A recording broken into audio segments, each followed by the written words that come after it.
Okay, let's get started. I was going to see if TC was going to join us here, but he can hop on here in a second, and we can get started. We can get started without him, and he'll hop on. Okay, I call this March 3rd Sammamish Planning Commission meeting to order. We will start out with roll call this evening. Maybe if I talk slow, TC will appear here, but when I call your name, please say aye. Mike Briscoe. I'm here.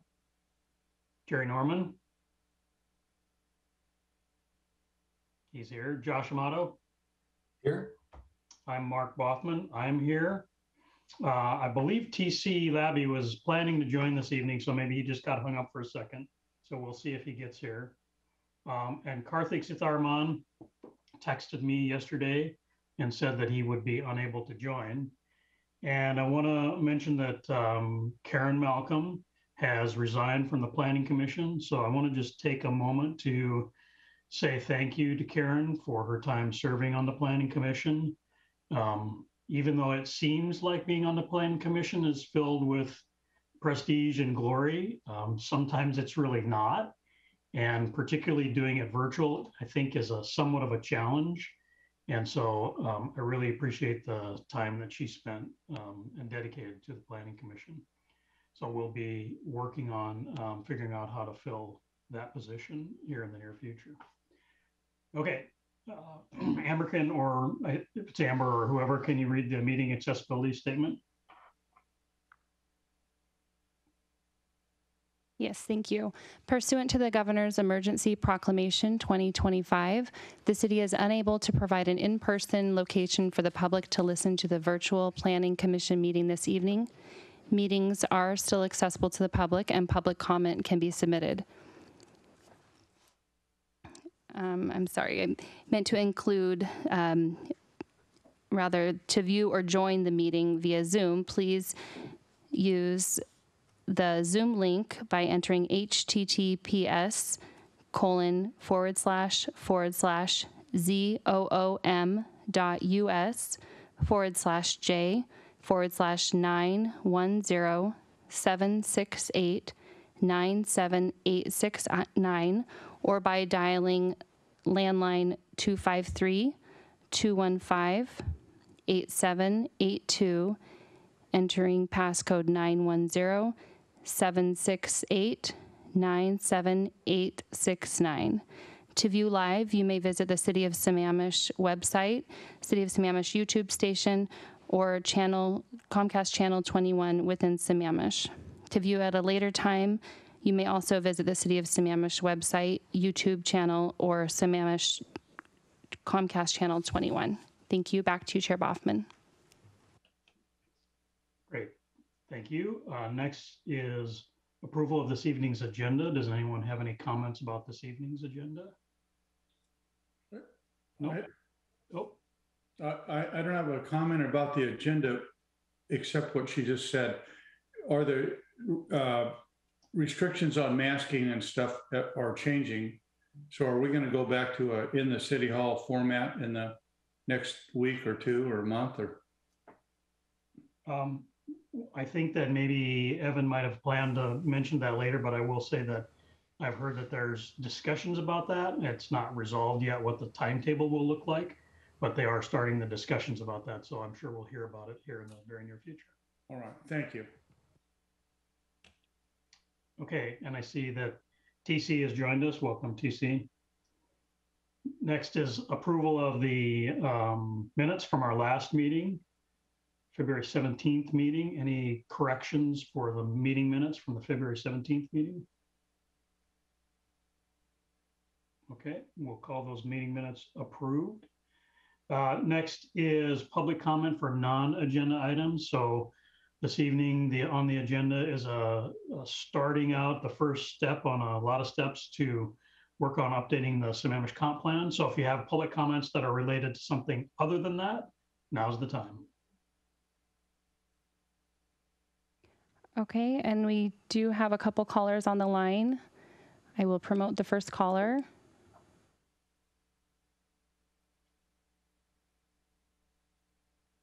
Mr. Stickney, you are unmuted.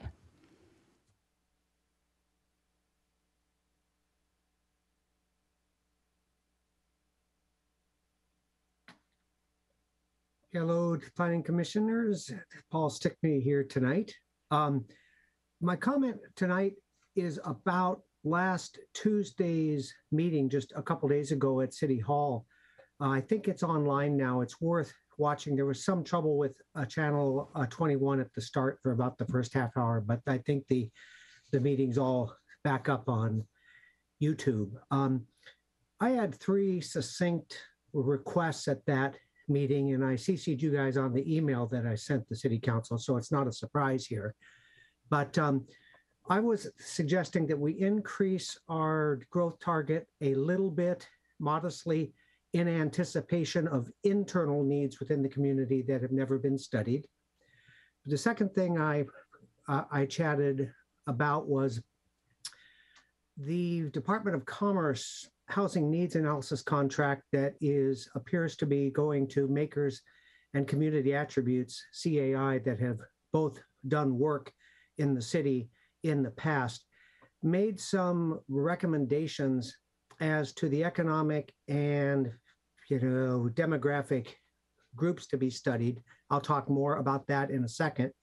And also made a recommendation that the housing strategy plan that was passed by the Planning Commission in the summer of 2018 and recommended to City Council in September of 2018, I suggested that the City Council reconsider attaching that entire plan to the ordinance rather than the pared down version that the City Council did in January of 2019.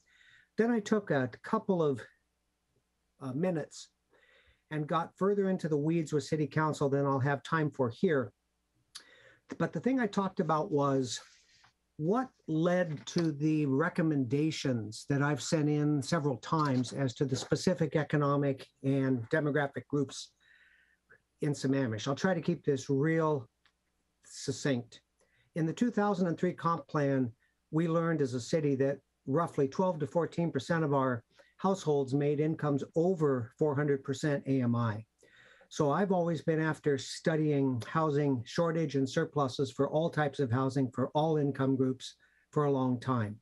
And at the last comp plan back in 2014-15 that was happening, I talked to King County experts, Puget Sound Regional Council experts, and state experts, and asked them all if a city was going to study income bands 10 seconds. over 120%, what's the right range of a gap?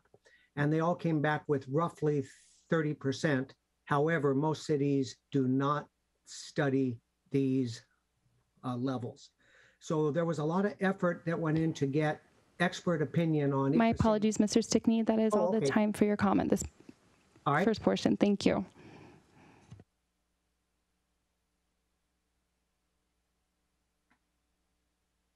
And we do have a couple other people on the line. If you would like to leave or give a comment, can you please raise your hand virtually or push *9 if you're calling in to indicate that you would like to make a comment? Okay.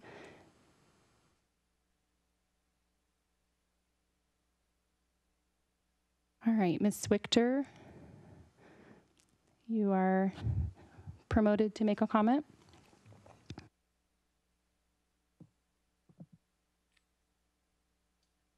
Hi, this is Mary Wichter. I live at 408 208th Avenue Northeast in Sammamish.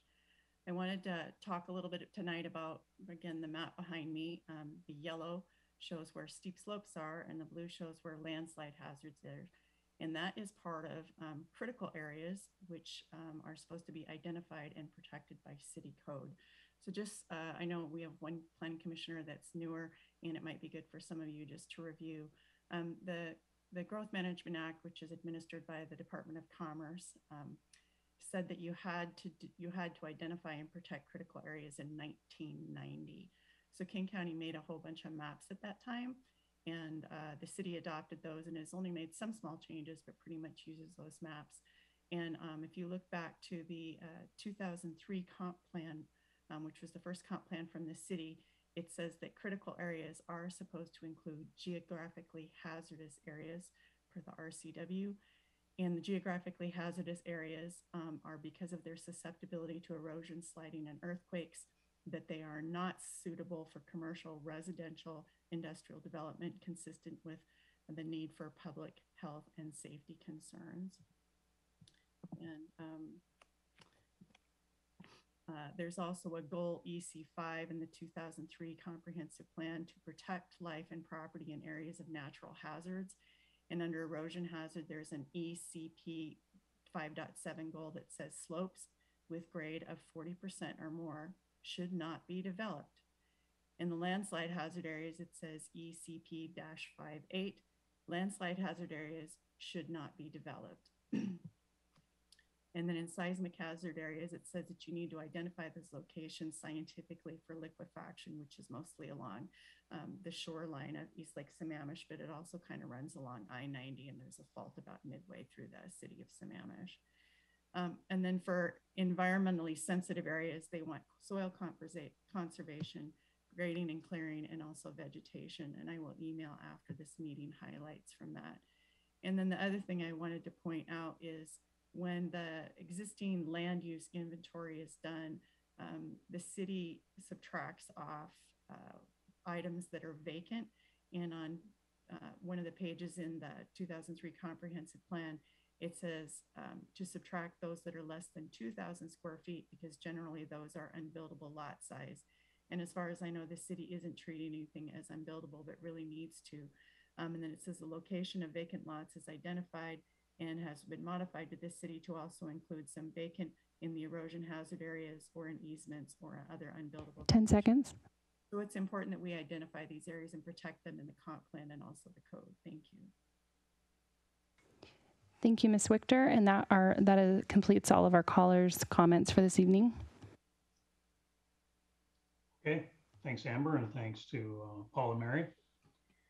So next is our new business main item for this evening, which is a discussion about kicking off our what will be a fairly lengthy process to work on updating the comprehensive plan for Sammamish. And so I think we're going to start out with a presentation. That's correct. Thank you, Chair Boffman. Give me one moment to get my screen shared here. And I'll apologize, I'm sharing my screen on one and looking at notes on a separate laptop. So during the presentation, I'll be looking over here, but just as a heads up. All right, I think everything is ready to go. Good evening, Planning Commission. My name is Evan Fisher from Community Development, and tonight I will be providing a high-level informational presentation on the 2024 Comprehensive Plan Periodic Review and Update. Afterwards, Miriam Leitner and I are happy to answer any questions you have on the periodic review and update process.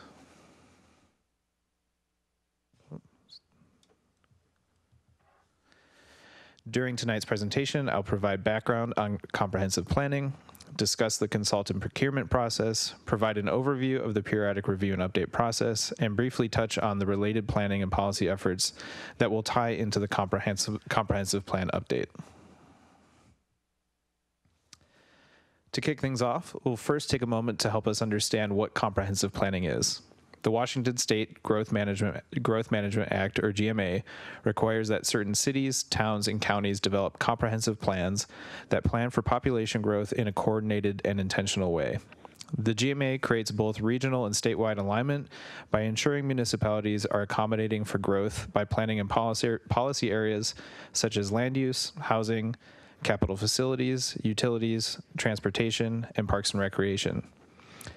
All cities and towns in King County are required to fully plan under the GMA, including the city of Sammamish. A comprehensive plan is the primary policy document that sets the direction for the city.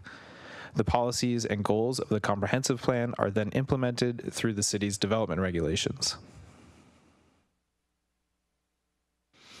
As Ms. Wichter said earlier, the city's first comprehensive plan was adopted in 2003, with the city's first periodic review taking place in 2006, and the second coming in 2015. The GMA sets an 8-year periodic cycle to review and update comprehensive plans as necessary to ensure continued alignment and compliance with state law and regional planning policies. State law only requires cities to review and update their comprehensive plan to bring them into compliance with the GMA and regional planning policies. Cities may choose to make additional updates but are not required to do so.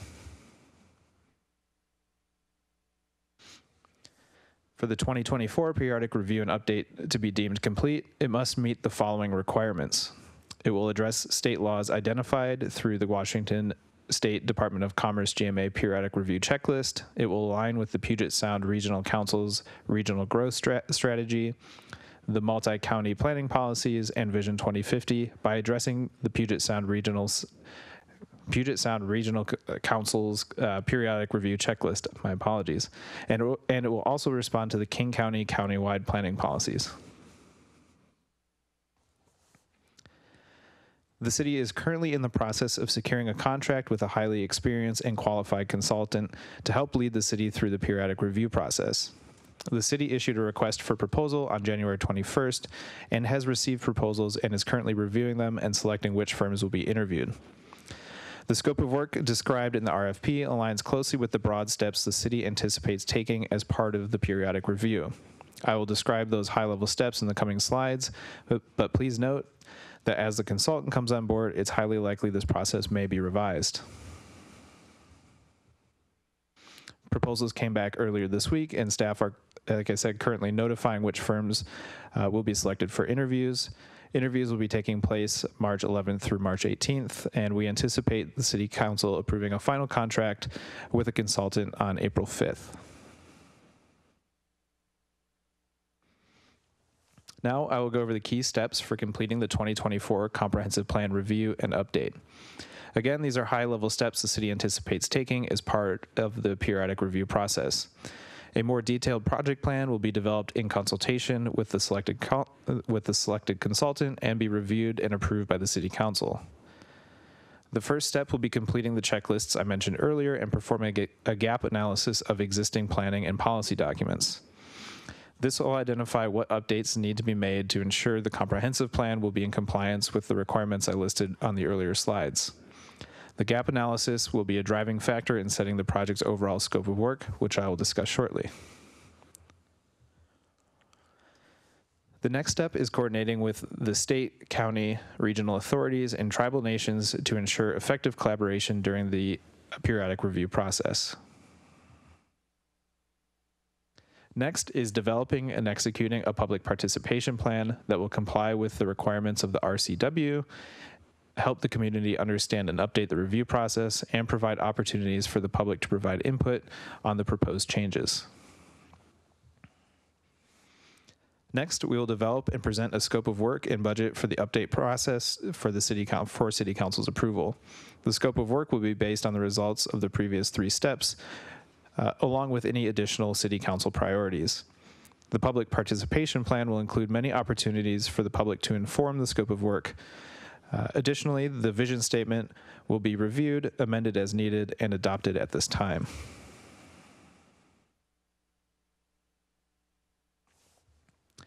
Once the scope of work is finalized and approved by the City Council, staff and the consultant will begin drafting and finalizing an updated comprehensive plan and associated development regulations.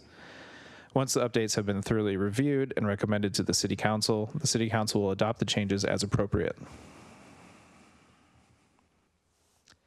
Once the City Council has adopted the changes, the city will submit the final updated and adopted comprehensive plan and development regulations to the proper agencies for the certification process. Lastly, as part of the update process, the consultant will complete environmental review as deemed to be appropriate or necessary as part of the update. And this slide just shows a general timeline of when these phases will occur. Again, these are likely to shift and change as the project develops, but this just gives you a high-level overview of when these tasks will be occurring.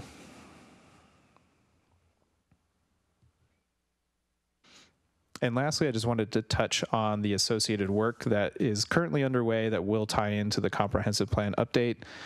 Both of these items the Planning Commission reviewed and received presentations on earlier this year. The first, as I mentioned earlier, is the community visioning project. The community vision will be adopted along with the scope of work for the comprehensive plan update. And the housing action plan, which is just getting underway, will tie into the comprehensive plan update process. And with that, Miriam and I are happy to take any questions you have. Thank you. I'll turn it back over to you, Chair Boffman. Thanks, Evan. Jerry, looks like you got your hand up. Go ahead. I do have my hand up. If you can hear me okay, Evan. A couple of things. One, relative to your presentation, I would appreciate it if you or whoever administers and helps us with the commission would send it out in advance. You send it out a couple days early, we can look at it all, and then we would be better prepared to ask questions rather than to just sit here, see something, and formulate our questions. I looked at the RFP, and the RFP did not even mention the Planning Commission or any communication requirement with the Planning Commission.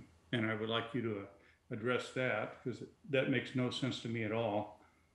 And I would like to know how many proposals have been received by the city, because I didn't find anywhere online that I could look that up and see it. Sure. I'll take those in reverse order. So we received 3 proposals that we're currently reviewing as part of the RFP process. And you're correct that the RFP didn't explicitly mention the Planning Commission as part of one of the steps. I think in part because it's such a broad process right now that we haven't narrowed down exactly when the Planning Commission will be reviewing and how many times the Planning Commission will be reviewing. But as part of this step 5 of updating and finalizing the comprehensive plan updates, Planning Commission will go through a full legislative review cycle.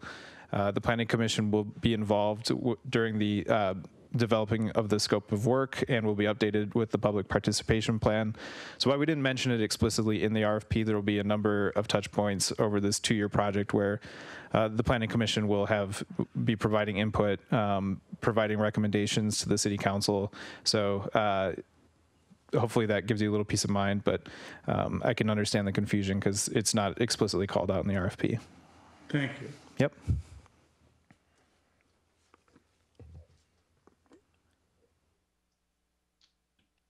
Was that all of your questions, Jerry? I wasn't keeping track of if Evan answered all of them. Oh, actually, I just realized I didn't comment on his first about receiving Sending things in advance. Sending things in advance. We'll talk internally about that. I know oftentimes we are scrambling to get things finished up right kind of up to the deadline, but we can talk internally about how we can adjust our processes and hopefully make that happen. I don't know, Miriam, if you have anything you want to add, but that's something we can talk about internally for sure.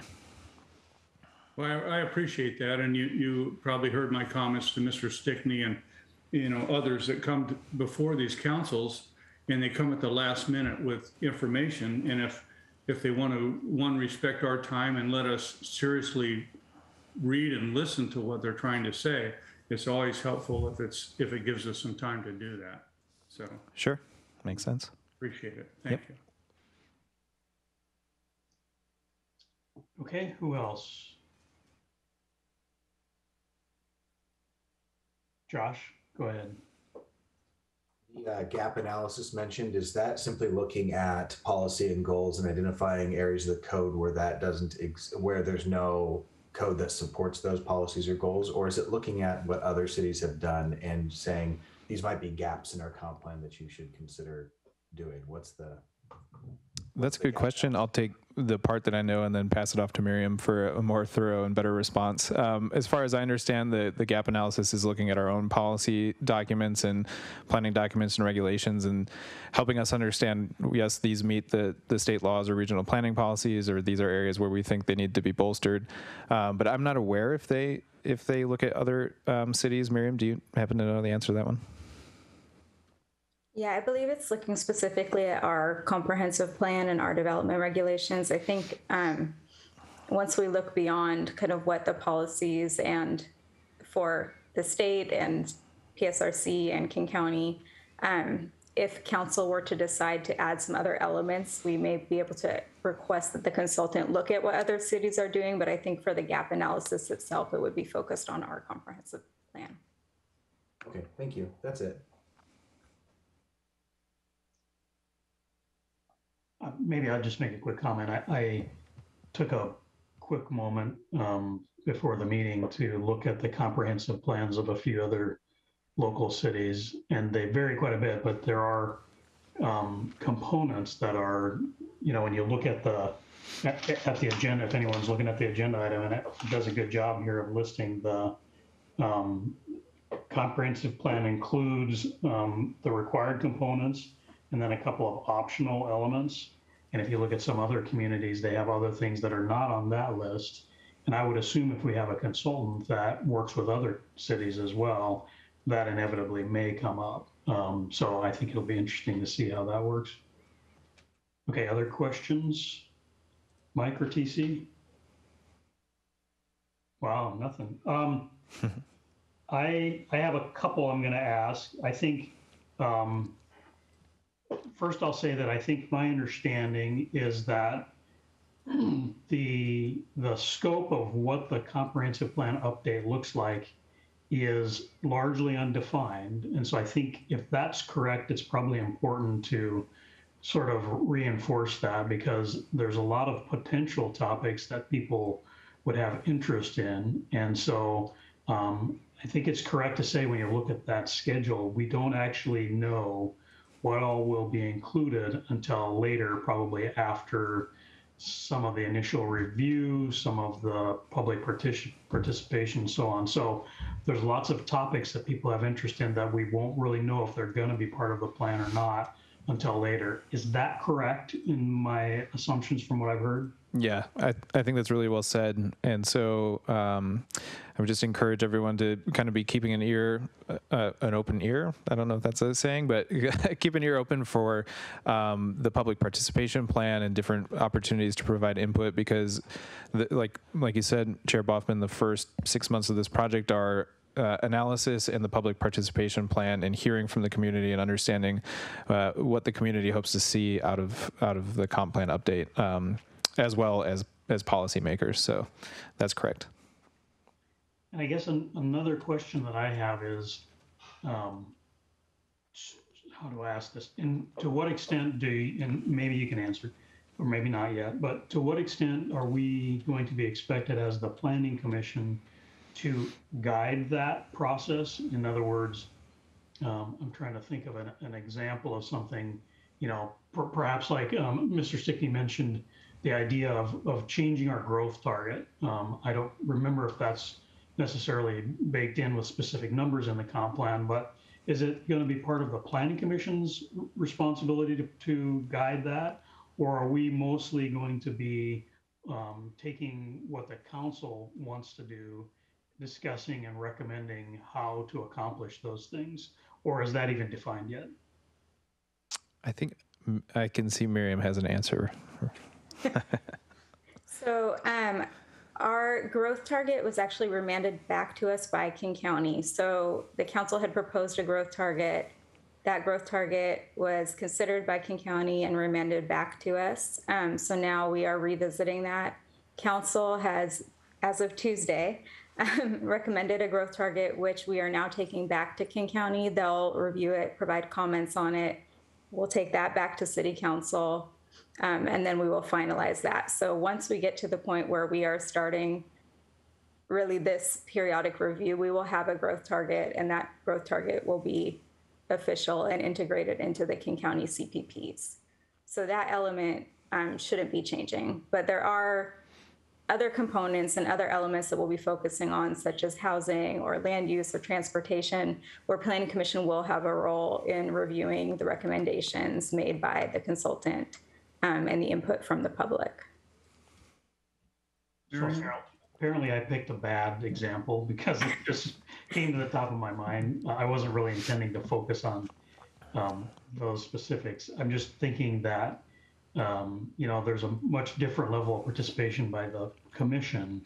in working on a list of things that's, been through the consultant council review process, than for us to start from scratch and say, okay, the consultant has recommended these things, and what do we suggest the council be included? That was mostly my question. And I think my response to that is I think it might just be a touch too early to know. I think a lot of that will come with scoping with the consultant and understanding how we're going to approach the project. But I think that's a good thing to keep in mind and hopefully scope for, because I think it's a worthwhile thing to come to the commission to help set the scope. Jerry, it sounded like you had a question or comment. I do for Myram. If the council has come back and recommended a target, why wouldn't that be shared with the planning commission? Why wouldn't you forward that to all of us so that we would have that guidance? It's not official yet. It has to go to King County. King County gets to provide input on it, and then it goes back to council. So I think once it becomes more official, then we would. We would want to hear it before it's official, because we might have some input into what they want to do, rather than have it all be done and then say, okay, we're just informing the commission. Sure. His role is to make recommendations to the council.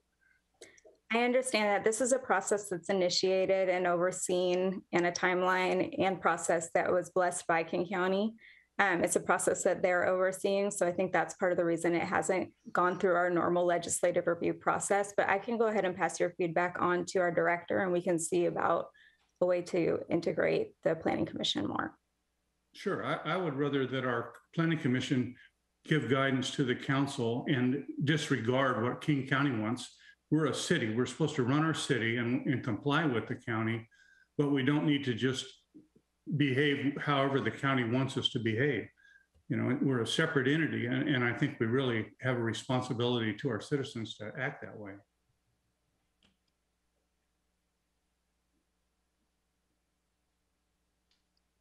I want to make sure and give Mike and TC, who haven't had any questions, just a chance before we move on with anything.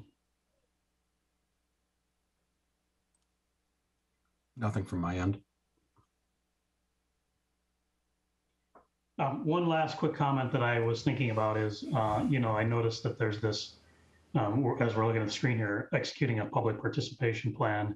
And I would just suggest that at least give a little consideration to almost all of these things we seem to tend to do, like a survey, right? And I think we should pay attention maybe as a community to the timing of that, because eventually people get a survey too frequently and we don't get good response, because I don't know if I'd say survey fatigue. I'm not sure if it's close to that, but it can be another one, and it feels like, well, what about the last one? And if there's a way to have public participation that doesn't look exactly the same as what we did last time, that might be helpful to get, let's call it new blood involved, or people to pay attention. So as you're talking to the consultant, I'd suggest at least keeping an eye out for that. I think that's great. I think that's great input. Okay, unless anybody has anything else, we can move on. I'll just note, Chair Boffman, that we'll be back pretty often with this topic. There'll be lots of touch points. So again, this is just introducing it. And if you have any questions, feel free to get in touch with me or Miriam at any time, and we're happy to take them.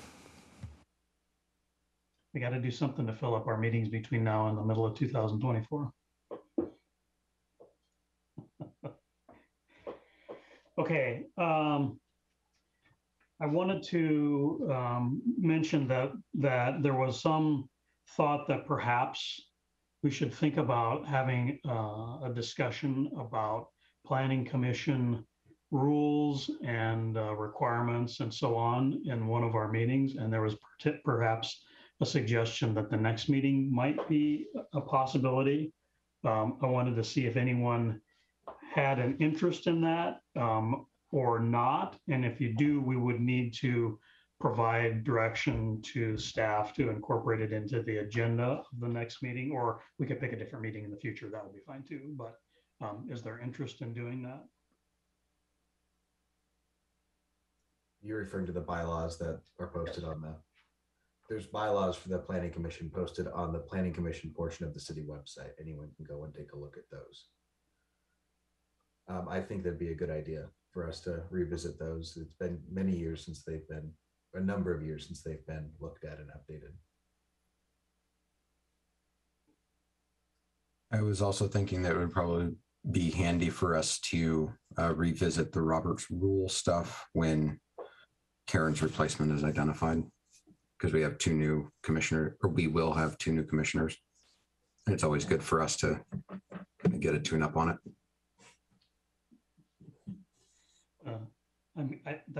That comment feels like it could be directed at someone in particular who runs the meeting. Negative. I mean, maybe I should Okay. move. Hold on. If I was following my parliamentary procedure, I would move to open a discussion on whether or not we endorse having a Robert's Rules of Order refresher course, and then we would all discuss it. Yeah, that I guess I would ask Evan, do we actually need to have a motion to change the agenda for the future, or can we just request that it be incorporated where appropriate in the near future? It looks like Kelly unmuted, and she would be the appropriate person to answer this. Yeah, this is an impact to staff work program, so I would need to go back and review the calendar and staff availability and time to prepare for facilitating that discussion. So if you can go ahead and task me with that, and at the next planning commission, I can provide that information. Yeah, I think we should do that. I would add, though, that I think it should be bracketed as like a 15 to 20 minute discussion, and perhaps it can be less than that. So I guess I'm just trying to point out that I don't think any of our intent is that this be a large agenda topic, but perhaps there's some high points that we can hit that maybe haven't been discussed in a while that would be good to do collectively. Great, that is helpful to get that framework, what the expectation is, because then we can put a scope of work together and make sure we're providing you all the information you need. So thank you. Yeah, and I would also just suggest that, in the past, and I know that this has been done as well recently, but when we add new commissioners, there's usually a little bit of a training / boot camp / whatever you want to call it, tune up. I'm hopeful that perhaps that we will be back in person in the near future. And so we should kind of maybe revisit what we've done in the past a couple of years ago when we were meeting in person on a regular basis, and make sure we return to those things that worked well, like that as an example, or change things or whatever it might be. I was thinking today about our year in review potlucks that we had done, and those were always great for team building and for, some community participation. So I think if we're going to start to talk about being back in person, we should revisit some of that. Sure. And then just to clarify, the Roberts Rules of Order training, that's what we have provided outside of a regular meeting. And usually we're grouped with other new commissioners from other commissions and new city council members. I will follow up with the clerk's office on that, or Evan, have we had follow up? I know we've had conversations about when the next Robert's Rules of Order training is occurring. Amber just notified me that the clerk's office said there wasn't an upcoming class, so it's something that it's on hold for now, and we'll keep an eye out for upcoming sessions. So we'll have to work on the logistics for that. Yeah, if there's going to be a new person on the council at some point and a new planning commissioner, I'm assuming that those two things may come to the right point in time when that'll happen. And then, of course, when that happens, should make sure and let the commission know, so anybody that wants to get refreshed can do that. Okay, thank you for indulging me on that particular topic. Evan, is there anything else from staff for this evening?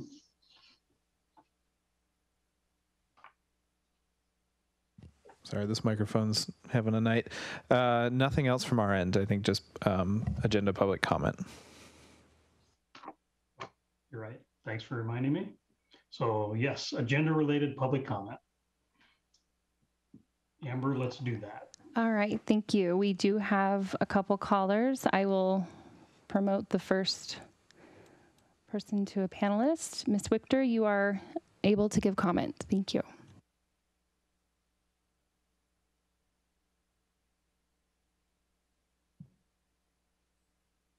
Hi, Mary Wichter again here. I'm from Sammamish with salmonberries behind me this time. Anyway, wanted to thank all the planning commissioners for their questions and requests in the discussion. I always think that you guys run so well that I never even knew that you had a bylaws on the city website. So thank you for Josh for pointing that out. I have read the city council rules of procedure many times, however, though. Just a couple things, and I don't know if staff would talk to these afterwards. I had learned during stormwater that like when a basin plan is done and a consultant is picked, the city does not have to pick the lowest cost. Like I think when you do construction, you do have to, but whenever you're picking a consultant to do a program, you get to do the RFP or RFQ followed by RFP, and then actually interview them and try to pick the best one. And obviously cost is one of the considerations, but I think that's true. And if not, you can speak to that. Also, typically whenever a topic comes up, I research a little bit. So if anybody did wanted to read the first comprehensive plan, which was 2003, that is ordinance number O for ordinance 2003-130. It was passed and effective September 25th of 2003. It is 416 pages, but quite a few of those are data, so you could flip through them pretty fast and read sections. And you might think of it as Kilroy was here because at the time the mayor was Kenneth J. Kilroy.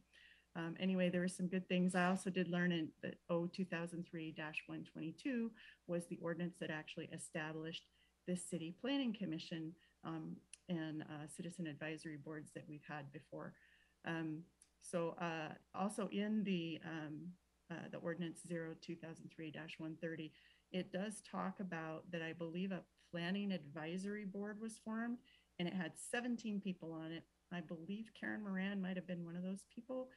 So there was a lot of input that was done, and the development regulations phase 1 was done secretly at 11:30 at night, and like nobody knew about it. And then development regulations phase 2, the process was a lot better and a lot different. There was a citizen advisory group that I was actually one of the people requested to be on. We did have 4 meetings that were videotaped. There was public comment. And I think maybe doing something like that for the comprehensive plan this time would be good. Because the city incorporated 8/31 of 1999. Council was formed just before that. They gave themselves the paltry amount of money that they get, and they adopted enforceable water regulations. And then the first comprehensive plan wasn't until 2003. 8 years later would have been 2011. But you'll see we didn't even adopt a comp plan until 2015. So sometimes it gets really elongated. And from 2015 to 2024 is 9 years. So it's even going over the 8-year mark. So the work is very important. We need to get it right. And I learned a long time ago from Mark Cross that if you ain't in the comp plan, you ain't gonna get done. So I always think of it as the guiding light. The comprehensive plan kind of says what to say. So there's like the vision that is just one part of the comprehensive plan. The first comprehensive plan is 416 pages. I don't know how many pages the new one or the current one is because it's just not formatted that way. It's like a book when you read it online. And then you need to be in the comprehensive plan. There are goals, there are policy, there's a volume 1, there's a volume 2. Volume 2 a lot of times has background. It's a little bit hard to navigate if you haven't put that all together your first time, but if you're reading it, it's very worthwhile, and it's not that hard to read. I read it many years ago, and I read it periodically and look up different things in it. And there's a good online search tool so you can search for words. It is done under RCW 36.70A.040. And also, just one of the statistics in the 2003 one is there were 35,930 population in Sammamish at that time. And I believe we're close to 65,000 at the current time. So things will have changed. The other thing that isn't really mentioned recently at all, but it is in some of the comp plans and some of the 2005 critical areas ordinance updates, is there's a thing called net density. The city can either choose to use gross density or net density. Both are allowed. And I believe the city as of 2005 chose to use net density. And I'm not exactly sure that ordinance number because I was searching for it right before the meeting started, but I think it was 2005-175, and there might be one more, but net density is a good thing to get to know. So the couple other things is, I like Jerry Norman's suggestion about sending things out earlier. I know I'm always doing stuff to the last minute, so I'll try to do it ahead if I can. You can change anything in the comprehensive plan, but I think the 2003 was done and then it kind of wasn't used, and then they rebuilt the 2015 one starting in 2012. And when they did that, they forgot a lot of things like the steep slopes and the things that you hear me talk about. So Nancy Witten and Kathy Huckabee were two city council members who really tried to stick with it and make sure that that didn't disappear and it was represented. And then it has to get translated into code. So even if it gets in the comprehensive plan, it has to go into code. So it really is important to know the topics that are required, the things that you need to do, because you end up with a lot of health, safety, life, environmental impacts if you don't. I like the comments about the surveys that Chair Boffman had done. And again, I didn't know about the bylaws. So I think that covers everything I wanted to say. Just is a super important task. It's upcoming. I'm glad we're getting an early start. And if you can't send out what council talks about, because I know they have to give direction, their meetings run really late and most people don't stay up to watch them. So what might be advisable, if you guys can say that, hey, it was the 3-1 meeting from Tuesday, and give the planning commission like the time mark that they could go to listen to the growth thing. Like, even though I listen to it, you know, sometimes I have to do something at home and I miss part of it. I have to go back. So I think if people knew that that was out there, I think that would be important to put in. I know Miriam and Evan are very capable of doing that. So anyway, thank you for your time, letting me go on, and have a good evening. Thank you, Ms. Wichter. And I will promote the next caller.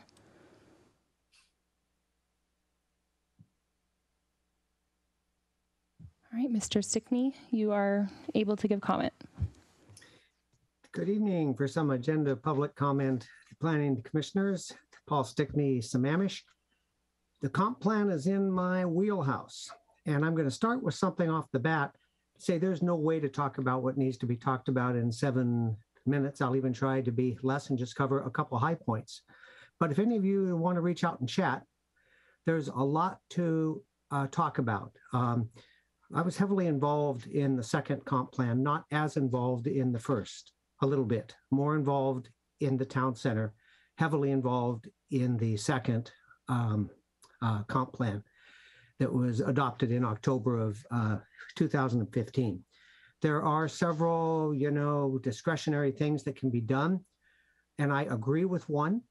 The city of Sammamish has made environment and conservation a major element in the comp plan, purely discretionary. That's not a mandatory element. So cities do and put in what's important to them. I've always been extremely transparent with intention and as clear as I can be. If I ever make a mistake, I say so. If I learn and get new information, I change my mind, because I focus on what's right, not who's right. Having said that, what's been missing in the city of Sammamish is information on internal housing needs over a cycle of life that isn't anecdotal. Anecdotal's fine, but there's a place for precise data. Now, let me be clear. I've never, ever said that the community should meet all internal needs. What I have said is the community should know what internal housing needs are, and I'm going to talk more about that in just a minute, to inform housing policies. Because in a growth target, there are 3 kinds of numbers: external, capacity, and internal. External numbers are what we as a community negotiate from the Office of Financial Management that sets growth for the state. They tell Puget Sound Regional Council how much you take for this next planning period. Puget Sound Regional Council allocates that into 4 sets of numbers for the 4 counties: King, Snohomish, Pierce, and Kitsap. And then King County, they negotiate the 39 cities, of which we are one. And by the way, past council members from 2017 and earlier had a big hand in getting our community moved and lowered into the lowest tier that takes growth. Now, the names changed between Vision 2040 and Vision 2050, but if you think of, there's the highest tier that takes the most growth and the lowest tier that takes the least. Sammamish moved from the third to the lower tier and cut our needs for our share of a regional growth target by over half. There's a whole lot more to all this. Again, I invite invitation. My comment on Tuesday and during the UGCS, Urban Growth Capacity Study, which is also known as the Buildable Lands Analysis, I have been asserting that as part of our unique community where we make a high priority for environment and conservation, I believe that we've missed a real opportunity to make a high priority to adequately plan for different and diverse and smaller housing within our community in ways that are net positive, to add housing in balanced and sustainable ways that our current vision statement calls for. An interesting piece of information is of the roughly 22,500 homes that the OFM identifies in Sammamish at the end of 2020. 85% of those were either constructed before incorporation or in the pipeline at incorporation. There were roughly 3,500 housing units. One source says 3,000, one says 3,500 of single family and multifamily at incorporation. And it's interesting, these numbers reconcile. We've added roughly, as a community, we've added about 6,000 housing units since we incorporated in '99, but roughly half of those were in the pipeline from King County, and roughly half of those were ones that the city of Sammamish enabled, authorized, whatever the right term is. So if you want some rough numbers, at incorporation, there were about 16,000, excuse me, I have this slightly off. Just let me say, of the 22,500 housing units we have, 85% were King County, responsibility, or they came from King County in one form or another, and we've done 3,000. The thing that I'm advocating for is that we take a strong look at the internal numbers based on a needs analysis that identifies gaps for all income and economic and demographic groups. And it's not a pet peeve. I've gotten past that. I've learned how to explain things better the more I get into this. But in past studies, I believe that our community has looked at housing economic levels up to either 100 or 120%, and then lumped all households in one mega category above that.